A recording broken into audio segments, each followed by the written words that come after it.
यूरुग्वाय इतना शांत और प्रोग्रेसिव देश है कि यहाँ लगभग हर चीज को कानूनी बना दिया गया है और इसी वजह से इसे साउथ अमेरिका के सबसे खुशहाल देशों में से एक माना जाता है।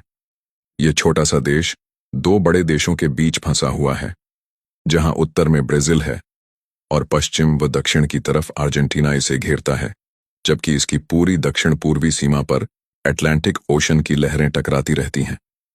सबसे दिलचस्प बात यह है कि यूरुग्वाय ने 2013 में marijuana को पूरी तरह से लीगल कर दिया था और ऐसा करने वाला यह दुनिया का पहला देश बन गया।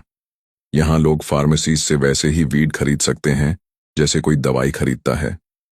इतना ही नहीं, इस देश ने सेम सेक्स मैरिज, अबॉर्शन और यूथनेशिया जैसी चीजों को भी कई साल पहले ही लीगल कर दिया था, जब दुनिया के ज्यादातर देश इनके बारे में सोच भी नहीं रहे थे।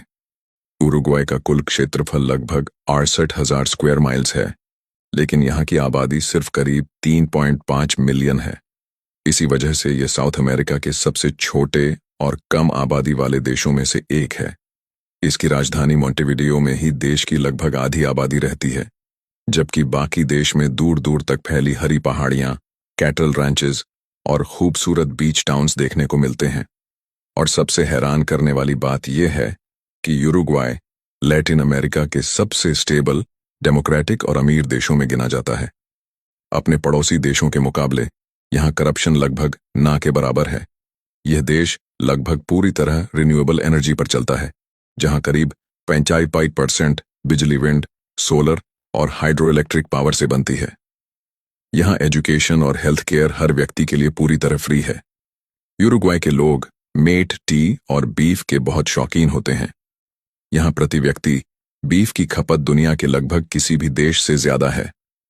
यहाँ फुटबॉल यानी सॉकर सिर्फ खेल नहीं बल्कि एक धर्म की तरह माना जाता है। दिलचस्प बात यह है कि इतनी छोटी आबादी होने के बावजूद यूरुग्वाय 2 बार वर्ल्ड कप जीत चुका है, जबकि इसकी आबादी अमेरिका के आयोवा राज्य से भी कम है। और सबसे मजेदार ट्विस्ट यह है कि यूरुग्वाय में इंसानों से ज्यादा गायें हैं।